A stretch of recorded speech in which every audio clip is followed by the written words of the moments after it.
Saudações a todos! Mais um vídeo no canal, e este na verdade é um recorte de uma entrevista que o Rafinha Bastos fez no canal dele no YouTube com o Pirula. A entrevista tem quase 2 horas, é muito longa, mas eu vou colocar um trecho que é muito interessante, vale muito a pena ver toda a entrevista.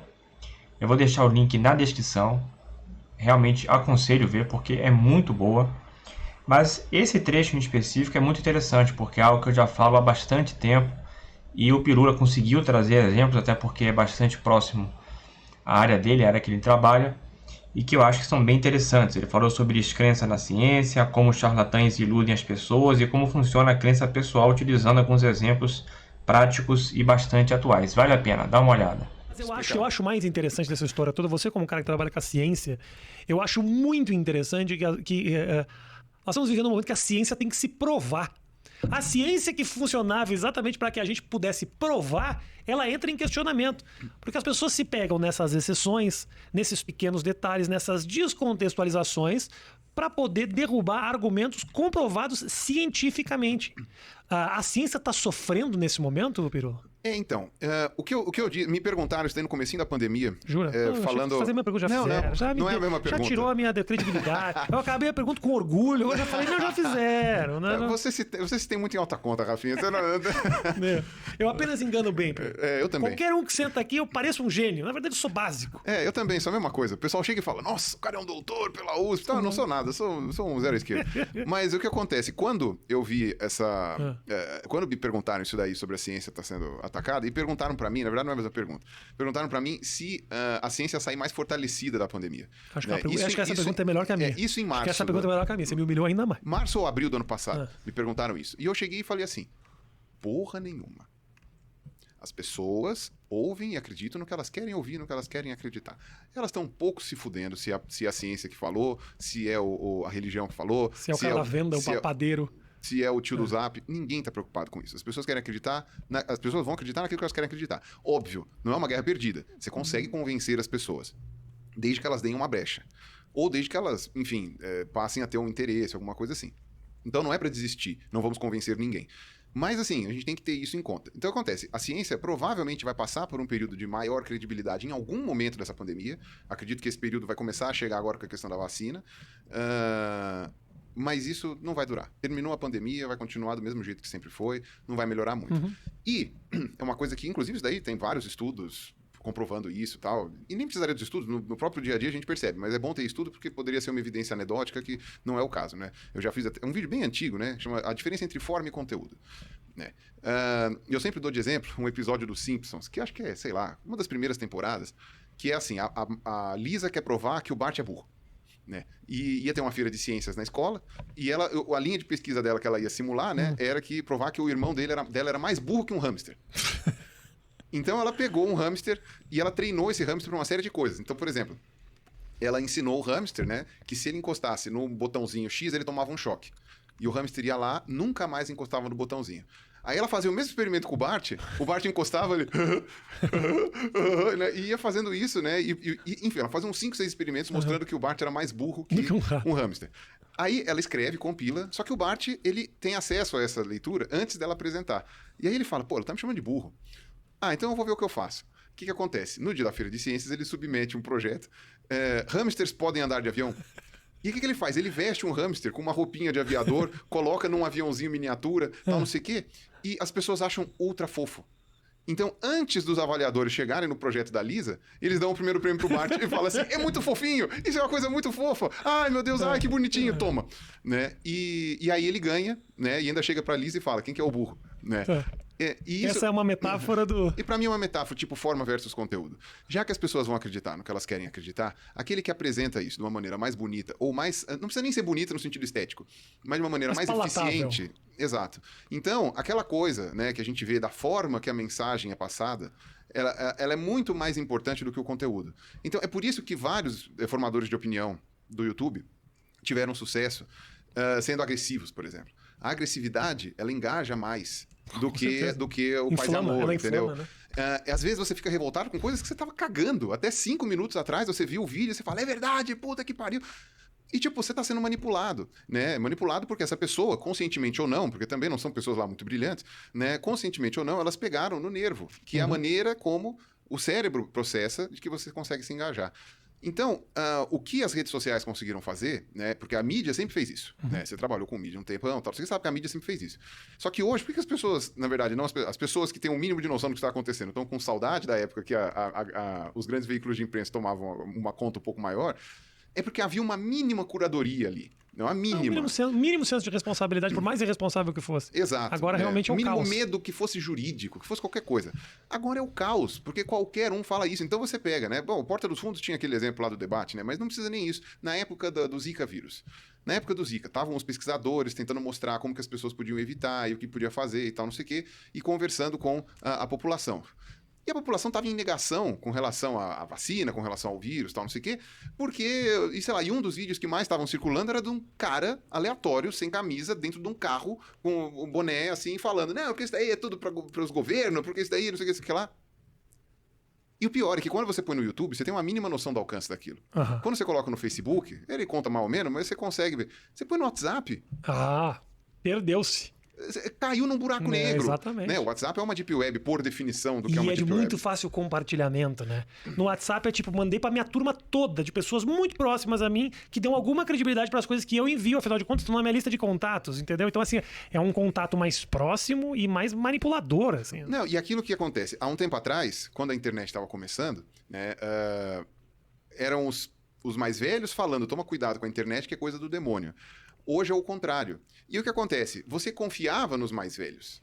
Então, o que acontece hoje é que é uma roda viva, porque você fala, meu pai não ia mentir pra mim. Sim. Só que, pera lá, não foi o seu pai que escreveu isso. Não foi o seu pai. Né? Tá escrito encaminhado em cima, mas as pessoas às vezes não leem. Né? E aí aquela coisa, você entra naquele ritmo, né? E assim, quando começou o WhatsApp, as pessoas não tinham treinamento algum para aquilo. Né? Foi que nem quando começaram os automóveis. Eu tô te falando, esse problema tá mais próximo do que você imagina. Minha mulher toma ivermectina de vez em quando. Esta merda da cirrose. Falei pra ela. Esta bosta, tipo, a menos que ela esteja com verme. Quando começou a pandemia, eu fui a 50 farmácias pra comprar cloroquina. E não tinha, não sei o quê, e tal. E aí, graças a Deus, aí ela, obviamente, hoje entendeu e tal, mas assim, ainda fala, olha, não aconteceu nada comigo, então talvez tenha um sentido. Mas até aí eu tomo água e não tive nada com Covid. É esse o problema, e ainda mais... Desculpa te interromper, eu sei que você estava num raciocínio aí, mas como essa coisa dessa doença que a gente está vivendo, ela ainda é muito desconhecida, ainda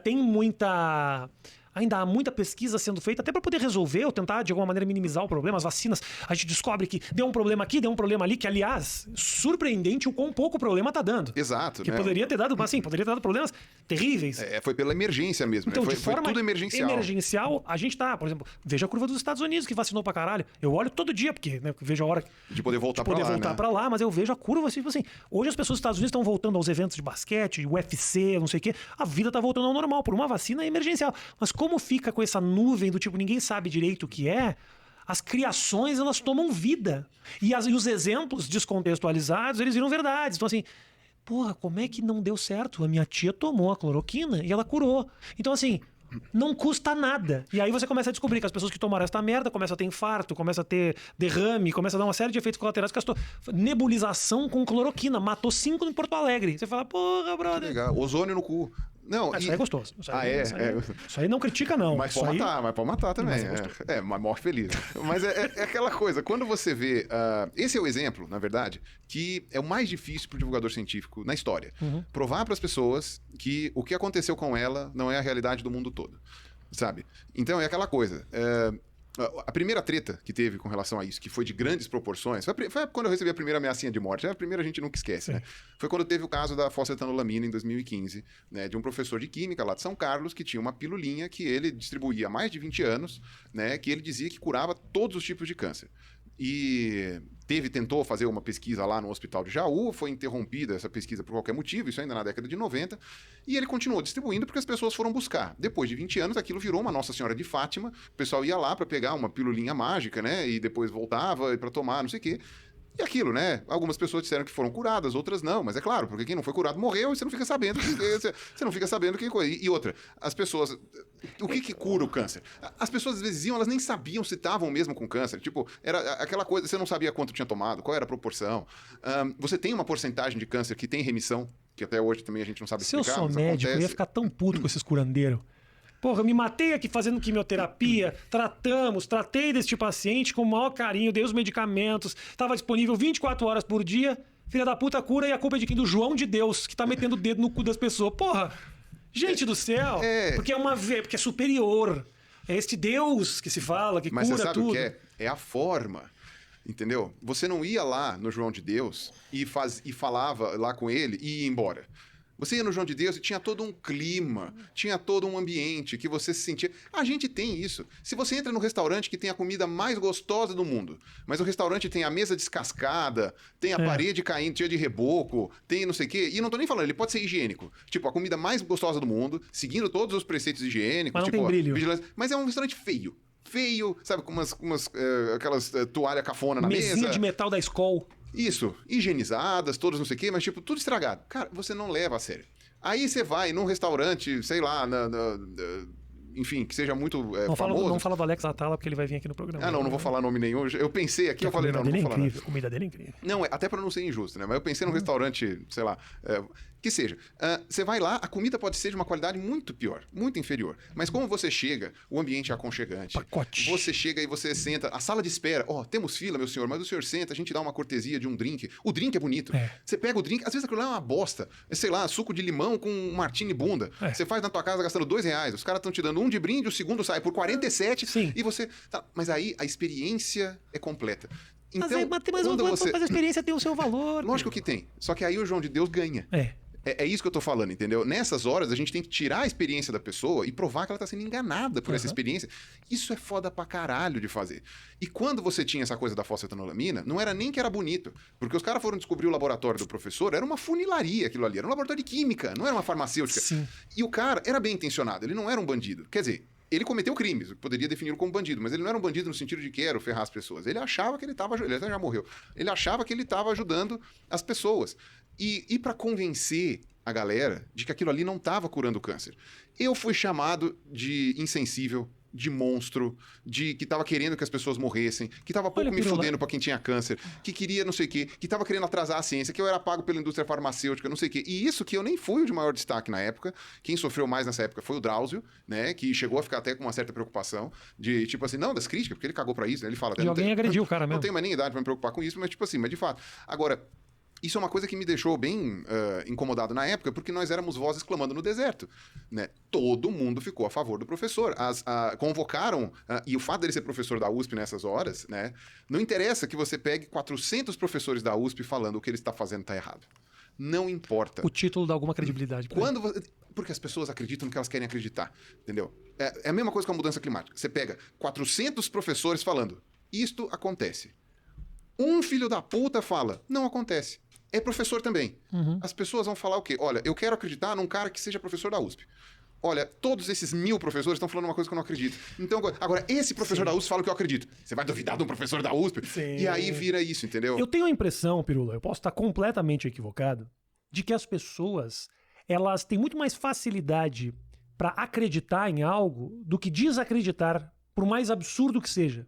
Porque as pessoas têm esperança de conseguir resultados, de conseguir soluções para os problemas. Eu tô equivocado aqui? Ó. Na verdade, o que eu vejo, né, mais na linha do que eu estava falando é isso, né? Tipo, as pessoas querem acreditar naquilo que é mais confortável para elas. E, obviamente, uma solução bem rápida, né? Quando o Bolsonaro chega e faz de caso pensado, né, uma coisa do tipo, tá aqui um remédio, né? E aparentemente o Mandetta tinha falado isso no livro dele. Eu não li, também não sei qual é o contexto que aconteceu, mas ele falou que o Bolsonaro, ele, para não parar a economia, essas coisas assim, ele veio com essa ideia do remédio e ele falou assim, não, a gente vai dar um remédio pra galera, a galera vai ficar tranquila, vai todo mundo trabalhar e que se exploda, quem morrer, morreu, quem não morreu, tá vivo. Né? Seria mais ou menos essa a ideia.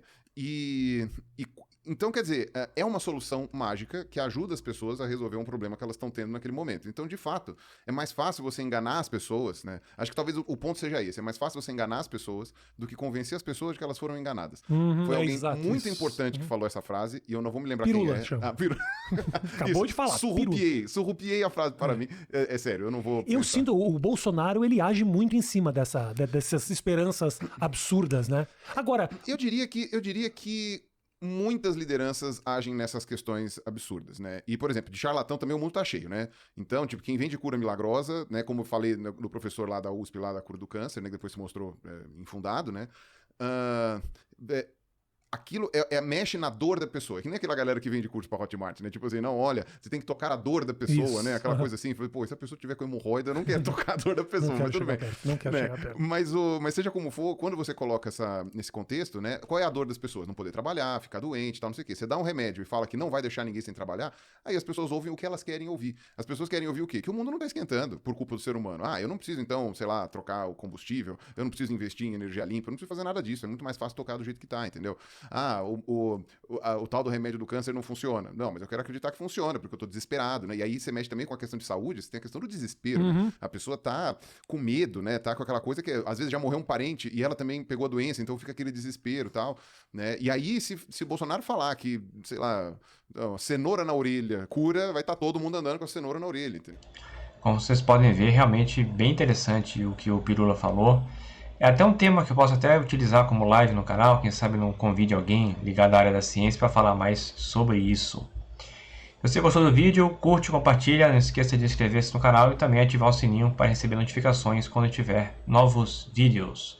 Um abraço a todos e até a próxima.